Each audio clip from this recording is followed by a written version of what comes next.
Battlefield of Eternity, game number 1 between Inting for Ruby and the three-legged cat. Okay, so another best of 2 on our hands here. We have the top 8 playing the round robin, as already explained a little bit earlier. Well, pretty much in every single match that we have. You win 2 maps, you get 3 points. You only win 1 map, you get 1 point. You don't win a map, you get no points. So, yeah. There's that. Either way, now we have already Uther banned out against Inting for Ruby. Again, Fish likes to play his Uther main tank. Uther main tank was for a long time like the play. I think it started actually in NA, and then for a very short stint it was also a big thing in Europe, and then it fell off very dramatically, but there are still a couple of teams that occasionally use that. Not that many these days anymore, but Inting for Ruby is definitely one of them. They love to play that Uther main tank, and on Battlefield of Eternity they like to play that together with the Valor composition. Both of the heroes are now being banned for exactly that reason. So Fish doesn't get his Uther, they can't play that double support Uther main tank style, but they get at least Hat and his Hanzo. Now Li Ming and Blaze have been locked in pretty quickly. Blaze obviously still has the best side laner that you have there. And we got Li Ming as well for the continuous poke here by Drak. Now Genji banned, HANZO taken, so you're already starting to really shorten the pool of heroes that is good against the Immortal. We still got Lunara, we got Sylvanas, and who am I missing? Who was thinking about just now? Lunara, Sylvanas. I'm missing one. It's right on the tip of my tongue and I can't come up with it. What's another standard rate? Ah, Greymane. Greymane can be taken here. Now, Greymane is always a little bit of a weird one because he's not as popular as the others, but he gets taken every now and then, especially if you go into a more melee-heavy lineup. But yeah, for the life of it, I couldn't come up with his name there. Well, there's obviously other heroes you can take too, but yeah, be it as it may, he's still one of the few that dish out solid damage against the Immortal. Either way, Enumera gets banned, so Anduin always nice for safe here, and Hammer also eliminated. No Hammer time today. Okay, good stuff. What are we getting from the blue team on the other hand? What is Johan? Johan has been playing the main tank for them again, I guess, with Draken out Li Ming, and that means it's Garrosh time. So I suppose Zarya becomes an option here. I would love them to go for some Garrosh Zarya comps. Just go for the speed bubble on level 4 and empower Garrosh even further. Malfurion as a follow-up with a root for them. Fish and Mindtalk still missing. I doubt that we're going to get Mindtalk's Carrigan here, but it might be an option for map number 2 for them. But either way, the Fish on the front line. There's ETC, and we get Bambi. Lunara is in. Okay. And together with that, the final pick for map number 1 here at the Masters Clash. Hirath, what are we getting for him? I would love a Zarya. Zarya Garrosh was always fun to watch on Battlefield of Eternity. It's not as popular anymore. We also don't get her here. We get Sylvanas. A great pick, obviously. But yeah, it would have been fun to see Race Car Garrosh once again. Battlefield of Eternity, map number 1. Let's go. Inting for Ruby against the Cats. Cats against Inting for Ruby. We got Drak here on Li Ming, Menildor on Blaze, Captain Rax on Malfurion, Johan on Garrosh, and Hirath on Sylvanas. On the right side of the map, the red team, Inting for Ruby with Galnagulnar on Hogger. We got Fish on ETC, Hat on HANZO, Mindtalk on Lunara, and Nox on Anduin. The Crybaby back in action. Alright. I just want the bubble again for our boy here. Doubt that we're gonna get that though. Alright, so all the way top side. And Galnagulnar and Menildor. Money pick against the bottle ship thingy. Always like that one too. That's actually a good mount. Yeah, I like that quite a bit. Okay, so a little bit of early game poke here. ETC, obviously. ETC is one of those heroes that if you have a good ETC player, he can absolutely murder the opponent's team. If you're not really all that good with ETC, then you're just going to get farmed 6 days to Sunday. So that's one of the biggest problems there. Either way, as it stands now, we have in the bot lane the 4-man just poking it slowly out. ETC with the slide back right there. And here we go. ETC was actually one of the heroes that in the days of HGC was oftentimes used against a bit of a counter against Garrosh. So back then when Garrosh got introduced, he was incredibly oppressive and just at the start was just super powerful. And a few of the tank players like Breeze, for example, started to use ETC against him because as long as you managed your cooldowns well, you were able to get out of a dicey situation and you can actually capitalize on it a bit. Also create space for the rest of the team, start to zone a little bit. So there's a lot that you can do with that. But either way, now that the first camp is taken, we will see some of the players likely sneak towards the top side in an attempt to take the second one. But the blue team taking a slight lead here would also give the Cats, just generally speaking, the lead in this one, in the sense that they are the favorites. But as I explained in some of the previous matches, the Master Slash isn't really going well for them. It's not really their tournament. They're really having some big problems in this particular one to get a proper foothold and really gain momentum. So this hasn't really been theirs. But then again, Inting for Ruby was also struggling so far. Now, of course, the top 3 after the round robin in the standings, they qualify for Paris directly and for the main event. 12,000 euros in prize money on the line here. But still, we have 4 teams in total that will attend the offline final, which means that a 4th team is going to be decided through the stepladder system, the gauntlet. So every position that you can climb is going to help you to make it to the offline event then in the first place. 0 kills so far. And, well, let's see who's getting Immortal number 1. Already announced. And good immortal damage on both sides. Now, obviously, we have HANZO for Inting for Ruby. So he's just absolutely insane with his level 4 talent against the immortal. But on the other hand, Li Ming and SYLVANAS aren't too shabby either. And SYLVANAS can also just simply start to go for some lane pressure and help the team that way. Hirath is trying to do that, but gets instantly focused. Quick reminder that the Shaman is actually important to kill. Oh, Johan. Yeah, he goes down. That's a kill on Garrosh, and that's first blood too. First blood, the fish still trying to get away. Oh, Mind Talk nearly dying to the Shaman. But they saved him. So HANZO, not quite as lucky. HANZO is down, SYLVANAS with the drop. And that means 1 kill against a kill, and already they are on it. Now, with HANZO taken down, that also means that the main damage against the Immortal is gone as well. That's another big one. So they have a bit of a window where they can start doing work here. Trying to go for the fish again, but he's still able to keep them at bay, especially, of course, Garrosh. The halftime show is looking more and more promising, though, for the Cats. So they're coming in, they take it quickly, and that's a big one. Lunara with the damage over time is also a nice one to get the immortal damage in, but at the same time, she obviously needs a little bit of time to really realize all that damage. And if your opponent is racing you, then you might not get that time.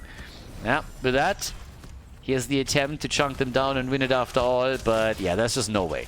So they get a lot of the hit points removed, so the shield isn't really going to be too bad. But still, it's the first objective in the hands of the blue team. They get their level 7.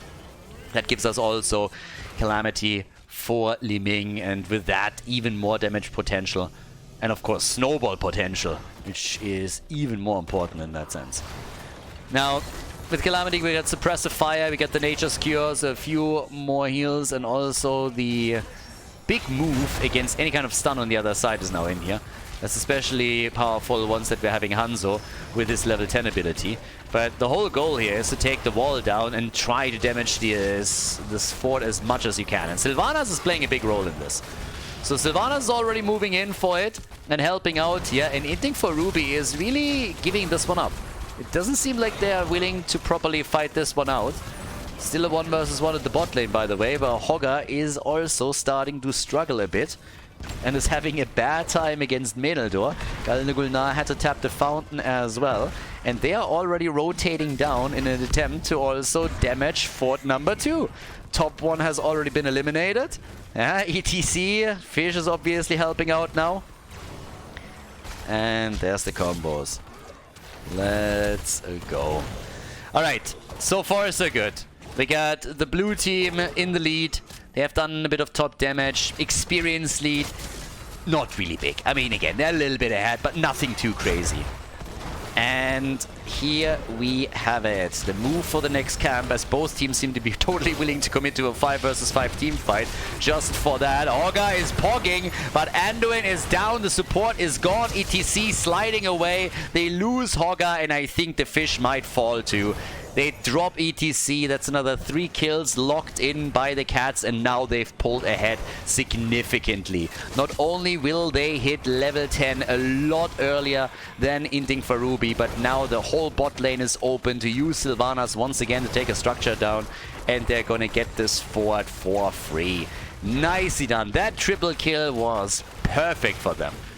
Perfect moment in time. They take the second fort. Now we've catapult pressure on both lanes.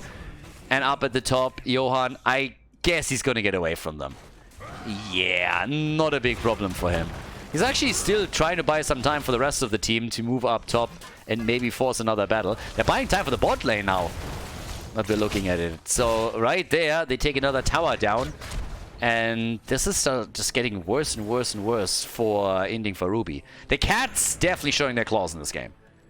Doing well here. And they also take the lead, I would say, at the Immortal itself. Now, both of the teams are currently fighting for it, but as you can already tell, Menaldor has to bunker up here. Might have gone a little bit too deep on this one. They take the halftime show. Alright, so they distract them long enough. Halftime show is taken. Bot lane gets still pressured, by the way, so somebody has to deal with this. And as it stands, level 10 will soon be ready for the Cats as well. But at least for now, they're still fighting this out. So in we go again. Another quick move. Johan. Ay. Careful, my friend. Okay.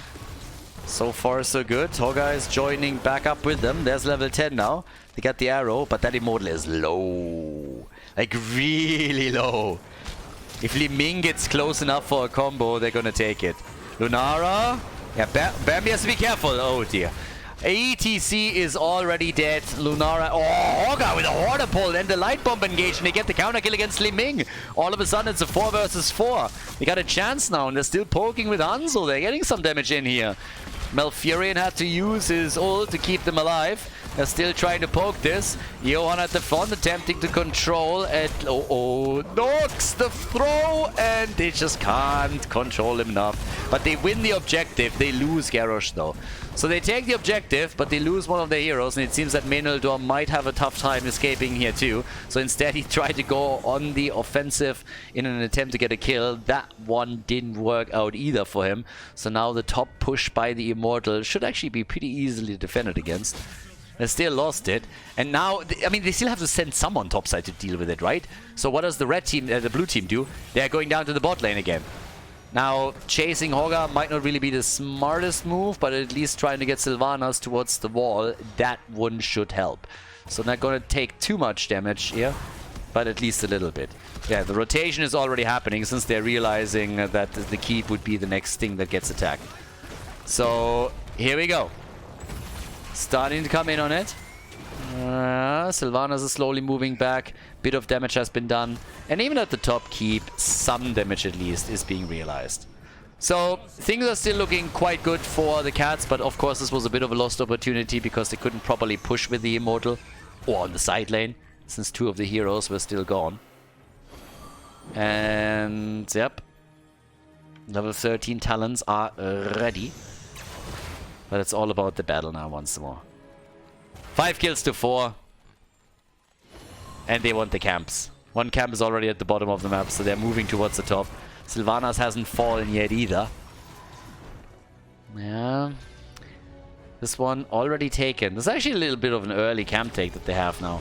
Won't be very helpful during the next Immortal phase, but there's still a chance for the Cats that they time it together with the next one, with the next objective. Level 13 talent at least is ready on both sides now, so we're going to see even talent fights, but slowly and steadily the blue team is starting to be aggressive topside and try to put Sylvanas into a position again where she can do a bit more work. Slow poke from a distance against the keep, and this is working out for them. Yeah, this is a little bit lower. And you can't fully commit once that your opponent has everybody there as well.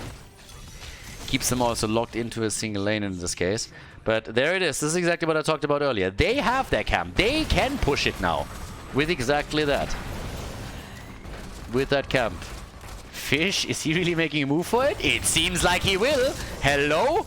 He's on the point, slides out, and yeah, they're giving up on that. But he's a bit low on HP here. The save by Anduin, but boy, light bomb. Ah, boy. They just lost 2 of their ults. They were getting a bit too greedy on the engage. It worked earlier when they went Khaldor pulled and light bomb, and they did significant amount of damage, but not enough. And now they're losing Anduin. There's the party. Hits 3. Nicely done. 3 heroes dancing with ETC, but it's not enough. Bambi is down. They go for the fish. He might be able to escape. Hogger, on the other hand, I'm not so sure about him. Yeah, if they want to chase him, I guess they can, but they are just everywhere now. ETC dies. Hogger has also fallen. SYLVANAS has already said, screw the Immortal, we're going for the keep, boys. And is instantly moving in with that catapult, with the minion wave, and also with the mercenary camp.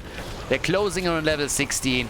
They're looking fantastic here. The keep is gone, and they are heavily ahead. Once that they get the actual objective, they can pretty much go for core here. That's what's going to happen at this point. I mean, there's not much more that can be done. They're fighting with a talent lead, a 2-level advantage, and it's going to be, I don't mean not quite 100% on the Immortal, but they should still be able to win this one, unless the red team is somehow pulling off a bit of a miracle here. Catapult still doing damage on the keep, so yeah, reducing that even further in hit points. But they still gotta win this one. The arrow connects. Oh, and SYLVANAS dies. Maybe a chance for a comeback. Maybe a chance for a comeback here by Inting for Ruby. Walking away from the battle, but they got the important kills, so at least that was possible for them. Catapult's now also moving down to the bottom lane. Oh, and Lulnara is dead.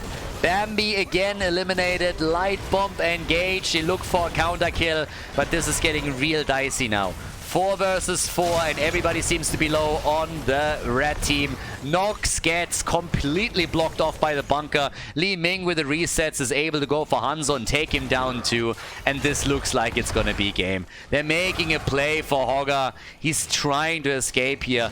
And, well, pokes his way back in. Galgulnar? Team? Alright, so that's a kill. And that's a full Immortal. No, well, not a full Immortal, but that's definitely an Immortal for them now. Which will obviously travel through the top lane. And not only will Inting for Ruby not have level 16, at least initially, but they also are currently lacking at least Hogger. So this one is gonna be tough. Ah, they're actually gonna have level 16. Look at that. 1 more minion wave. Not even. And they're gonna have it. So, yeah. Dracula realized that he's maybe a little bit too far out. Okay, so here we go. Have fun defending that. 13 kills to 5 now in total. 16 talents for both. But the keep low already. ETC looking for an engage. HANZO's arrow is already out. ETC could go for the party. Gets moved back out. Nearly dies. Wailing arrow damage wasn't enough. Bunker is up, and we also have Malfurion's ult being used, but the keep is gone. Keep is gone, and there's still shields on the Immortal. The cats are looking great here. They're looking fantastic. They're starting to go for it, and they're trying to take that core down, and I don't think that the red team can stop them. They are maybe getting a kill on Garrosh, though, so he's eliminated, but the shield has already fallen, and the core is taking damage. They need to focus the Immortal, and they're trying to, but that also allows the rest of the team a bit more freedom as they're damaging the core themselves. This should be game. ETC goes for the dance party. He dies. And this is maybe it. Hero down 1%. And the kill by Malfurion. GG. Well played. Before we head into game number 2, make sure that you subscribe to the channel if you haven't done it yet so you don't miss out on any future content here on Khaldor TV. Game number 2, Infernal Shrines, everybody. We got Inting for Ruby against the Cats. So, the 1-0 lead for the Cats. Especially the last few minutes were a little bit more snowbally. So yeah, either way.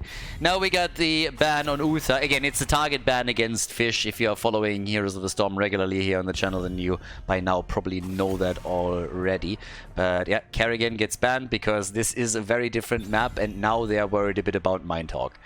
Oftentimes, the first double rotation for Inting for Ruby in the past was exactly those two heroes, Kerrigan and Uther together, so both are being shut down here. Still, you could play around with Maiev, especially if you're going, for example, let's say into Stukov or something along those lines. But yeah, we got Junkrat eliminated. And here comes the Hogger first pick. Hogger! Let's go. Alright, Hogger is in. Blaze and Tychus on the other team. Okay, so it's a really good start already. You have with Tychus, you have access to Odin after level 10, so that's one of the best ults that you can have around the shrine. NA back in the day ran, I mean, I think they still do occasionally. Tychus and Alexstrasza, for example, so they have a double transformation so that they can go for the Dragon Queen and Odin at the same time. You have Blaze with great sustain and AoE. He's not only fantastic on the side lane, but also great on the objective, with Leoric now being chosen, and Malfurion. So, Leo is in the house. We had a pretty significant lack of Leoric so far today. It's honestly a little bit shocking. Usually he's being picked time and time again here, but today he was a little bit slacking. Maybe he was tired. Just been carrying too much lately. Needed to, you know, shut it down a little bit for a weekend maybe. But yeah, get some bans in. Main tanks haven't been picked at all. Diablo still, of course, a big favorite here. Jojo if you need the additional wave clear. Inuburak if you really want to go for an engage fight. If that happens, that's a different question. And we haven't seen any real damage yet for the blue team. I mean, of course, they are at this point more or less committed to 3 melee setup. It's, by the way, really surprising to me still that there's so many people that once you see a triple melee, they are completely like, oh my god, is that a thing? And I was like, yeah, kinda. And has been for like 5 years or so. Especially on a map like this. It could technically also go Tyrael now that we're talking about it. But with Infernal, we got the Maiev ban. Again, I talked about it a bit earlier. Maiev into a tether from Stukov. Sorry, Maiev tether into a Stukov Lurking Arm would be a nice combo for Inting, especially if they want to look for a replacement for Kerrigan for Mind Talk. But they go for Muradin. Gotta always be a bit careful. I mean, Muradin is still helpful, but the problem that he has is that on the shrine, while he has the survivability, the Storm Bolts, you have to be a bit more careful because it can be soaked up by the minions. It can obviously play around it, but still. We got Anduin, played by Nox for the next one. And here comes the double pick. The final one. We need more damage and we need a main tank. Jojo and Vala. Ooh, probably multi-shot build. With a solo support, I would say we're gonna be looking at a multi-shot here. But Mind Talk, final pick. So how are they gonna deal with this now? They are a team that oftentimes picked Vala as well. But what is Mind Talk gonna play? Do we just simply get a Genji from him, trying to hunt Vala down a bit and damage the backline, or what is the idea here? His Kerrigan is banned. Yep, there's Genji. Alright, so he goes for Genji. Game number 2, everybody. Infernal Shrines. Let's go Inting for Ruby against the Cats. Prepare yourselves. Okay, Captain Rex on Malfurion. Herath is playing Hogger. We got Drakia on Vala, Meneldo on Leoric, and Johan is playing Johanna. On the right side, a Mind Talk with Genji. We got Hat on Tychus, Galnagulnar on Blaze, Fish on Muradin, and Nox is playing Anduin. Okay, it's time to party up over here. And for now, we have Hogger pogging it out a little bit before the game even starts. Someone is a little bit bored, and right off the gate, let's see what we're getting in the mid lane. Is it going to be an early game kill? Are the teams committed to the 5v5? Or we're just going to see some prodding and... Well, talking about it, I actually didn't even realize this until now. I mean, obviously, game just started, but still. He went into stacks. Damn. Yeah, that obviously makes this fight even more important for the blue team, because with Vala now stacking her auto attack in the mid lane, that means that the more you have these little skirmishes going on, the better it is for your Vala player. Now, the problem obviously with the stacking process is that it is a gambit talent, which means that if you, like, when you die, you lose some of the auto attack speed that you initially get. And it's always an interesting one, because most of the time when a team really commits to this, they're playing Vala as a bit of a solo DPS and pair her off with 2 supports to limit the amount of deaths that she experiences. Because as a general rule of thumb, even though you want to stack with auto attacks, it's even more important to keep the auto attack speed, simply because once you hit level 16, you're going to get an insane amount of synergy with your Manticore. And that means a lot. Now, obviously, as long as you stack properly, dying once or twice isn't really the biggest issue.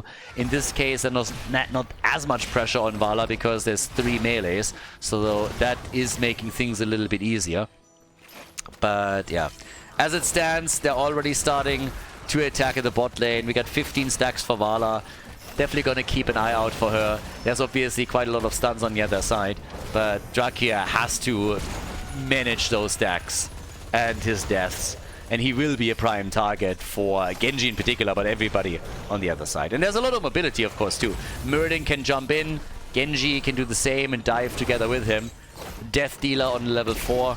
And we're even getting stacks for Tychus, as Hat is trying to go for a bit of a hybrid here.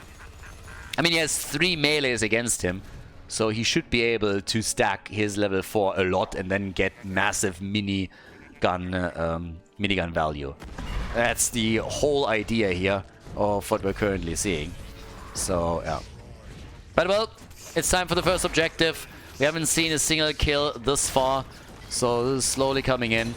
Already, a little bit of pew pew pew is happening here. As they're taking the shamans down. Just set it up on the top lane. In this case, top lane is also where we have the first objective, so teams shouldn't really be getting too much value out of this. And off we go. So, let me see what we get there. A little bit of a move at the bot lane still by Jojo, by Blaze. It's about level 7. Try to get the earlier talent, or the level 7 talent, a little bit earlier than your opponent, and then just capitalize on that extra talent that you have to get the lead. Blue team has already pulled ahead though. Thanks to their lineup, they have some heroes that are very strong on these shrine fights.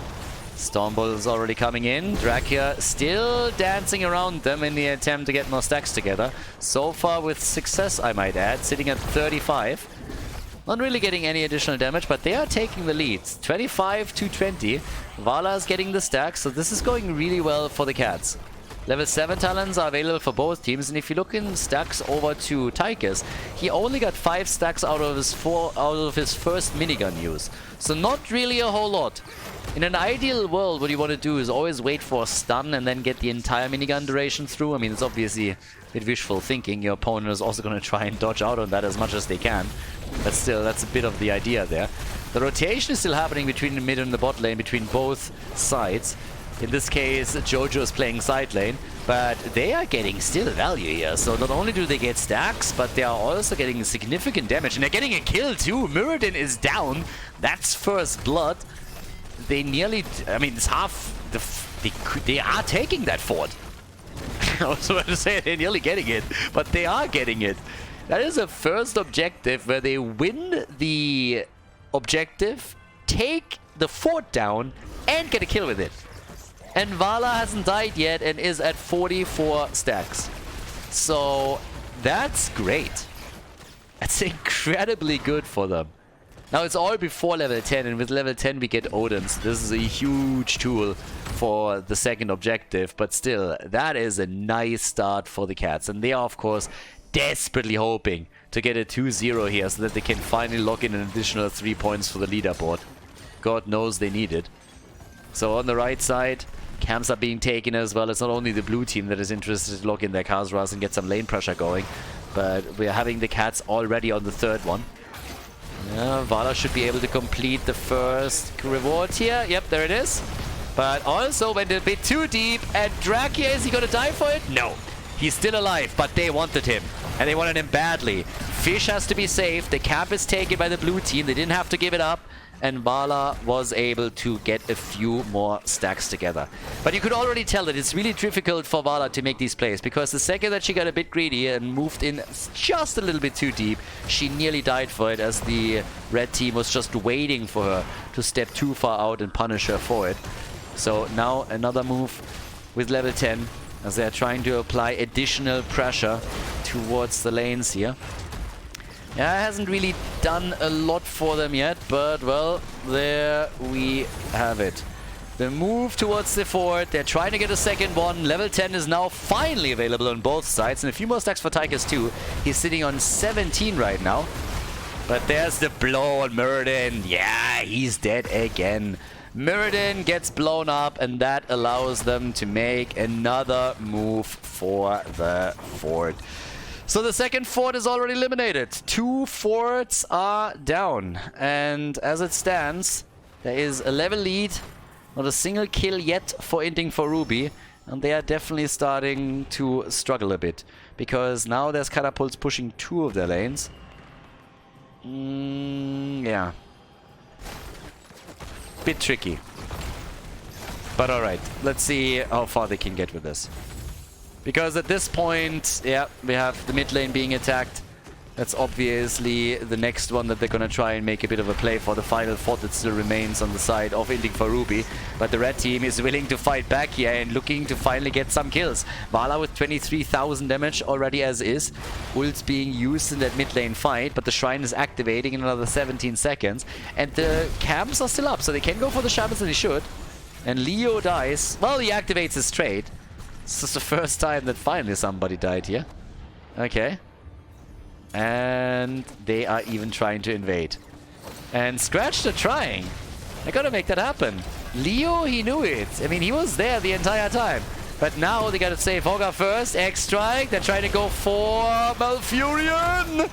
The camp. Leo's back. Jeez, this is getting nasty. They try to take the camp. There it is, the play forehand, the entomb. They kill Blaze. Vala gets another stack. They try for Genji, nearly took him down too. The camp is taken by the blue team.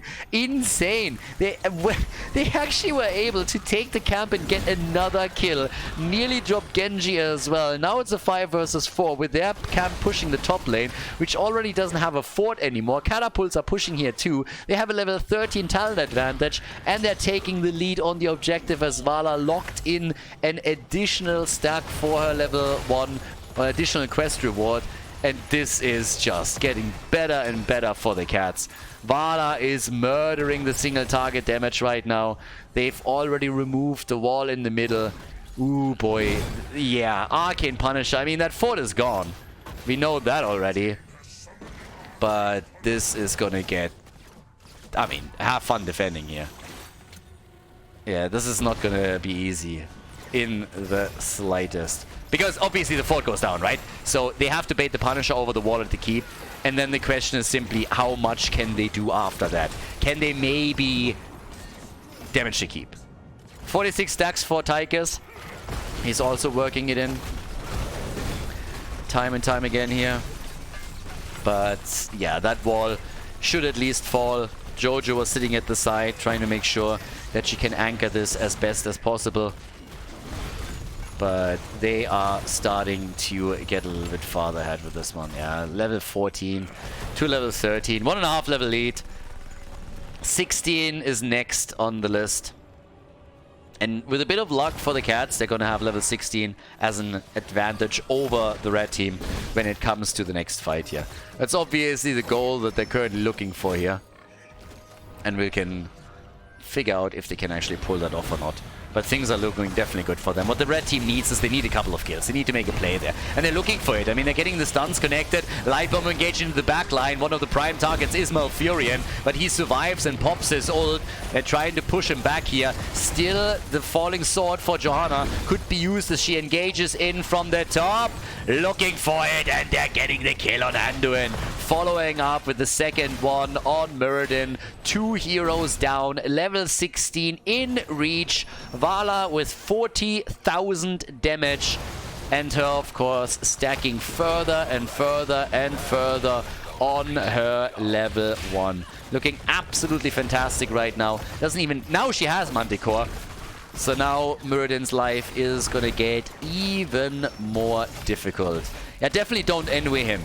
Muradin is going to be absolutely dwarf handled now. So Jojo is taking the camp at the bottom of the map. They're getting even more power done here. Up towards the top, we got Galna Gulnar doing his own thing. But yeah, it's getting a bit crazy.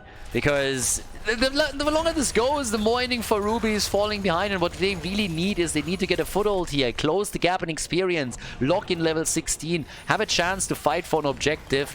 And maybe snowball that. But it's not really looking good for them. They're just falling farther and farther behind the longer this lasts. And it's not a good look right now. And honestly, without a couple of kills, there's not going to be a way for them to turn this. Now, again, they got the tools. Stormbolt, easy. Come in with Genji.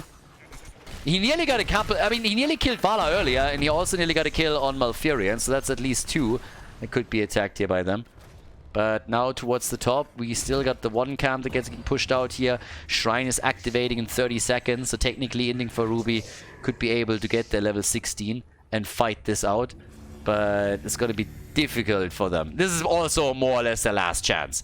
Not a single keep has fallen yet, but if the next Punisher is also taken by the blue team, then I don't think there is any way to prevent that from happening. So, yeah. Already, they're moving in through the choke point here. They got the level 16. Here's the one chance that they have, and it's time to shine. Let's see, can they make it happen? They still got Odin. They can use that in the fight too. Jet propulsion misses. Vala at 137 stacks. Nice done. Light bomb and Nature's Cure to save the day. The immediate turnaround against Genji as they're going for Mind Talk. Next quest stack nearly reached for Vala. And she has Manticore and still all of the auto attack speed that she gets with the Gambit talent. Murdering them. Galna Gulnar, the first one to fall. Anduin was trying to go for the pull. That didn't work out for him either. They follow it up with the second kill. It's Anduin and Blaze that both die here. And they're even trying to go for the rest of them, as Hat is desperately trying to get away. That did... Oh, they get the Vala kill. Genji gets Vala. Finally. They finally take Vala down and remove some of that auto attack speed. But it might have been too late to have an impact here. Yeah, this is getting a bit dicey now. Because how do you deal with that? Already we have them in a situation where the next Punisher is moving through the bot lane for the keep. A little bit of a skirmish happening in the middle of the map as well. And it's just rough. I mean, they are gonna have a very hard time defending the keep, especially now that the Entomb locks in and gets them the kill here. Well done. Keep number 1 about to fall. Nicely done. And we have a 2-level lead. They might even get level 20. Keep is down, and they're actually falling back a little bit. They're not going to try and make a play for the game just yet. If they get a kill, it might change things. But Vala just now came back and is on her way as we speak. But they won't be able to get too much done here without her. Keep in mind, she is the only range damage that they really have. So, yep. There we go. But alright, interesting. 7 kills to 2. That last fight, the kill on Vala, it came too late, but it at least helped them to prevent the game from being ended. So they're holding on for a little bit longer. The only question is, can they hold on long enough to somehow turn this back and get level 20 in the first place? I mean, the first thing that you really need to do if you want to try and start a comeback here is obviously being able to somehow make it to the Storm Talents and then use it against your opponent. But, yep. There we go. The mid lane being assaulted next. They have catapults, they have a camp. Bot lane gets attacked as well. And they have to pop Odin to defend. They can't lose too many keeps or their catapult pressure is just going to be too much throughout the game. And now 15 minutes in, catapults on the core definitely starting to hurt around that time. But yeah, they got it slowly low here. And boy, are they in trouble. Yeah, I don't really think that they can save that keep. They're way too far from level 20 for that to work out for them. This is not in the slightest looking good for them. Bit more poke, couple of abilities, and that keep is gone. They won't be able to save it. So that's two lanes that get now continuously pressured by catapults. There's no counter pressure. Not a single fort was eliminated by Inting for Ruby yet. Not one. And instantly we have the play also for the camp here. And you can't fight this. They really have to move away from it. They might not be able to. Muradin dies. He gets caught and dies. Has absolutely no chance. Quest for Leos completed too. 62,000 damage for Vala. And boy, are they in trouble. I mean, they're holding on, right? They're trying as best they can to somehow just like hold the lanes, lose as little as possible. But yeah, I don't know. This is looking more than a little bit tricky. I mean, as it stands right now, even holding on to the top keep might not be possible. They don't have a main tank. So before anything else happens, this is also going to get eliminated. Yeah, it's a bit of a disaster, honestly. All of the keeps are gone. Objective in the middle. All of the lanes are going to be pushed against them. They are dying a slow and painful death. And even Galen and Gulnar now getting caught at the bottom of the map at the worst moment in time, just as the objective is about to pop up. His goal was, of course, to get level 20 for them, which they will get, but he is fully isolated now. Can bunker up and try and get away here.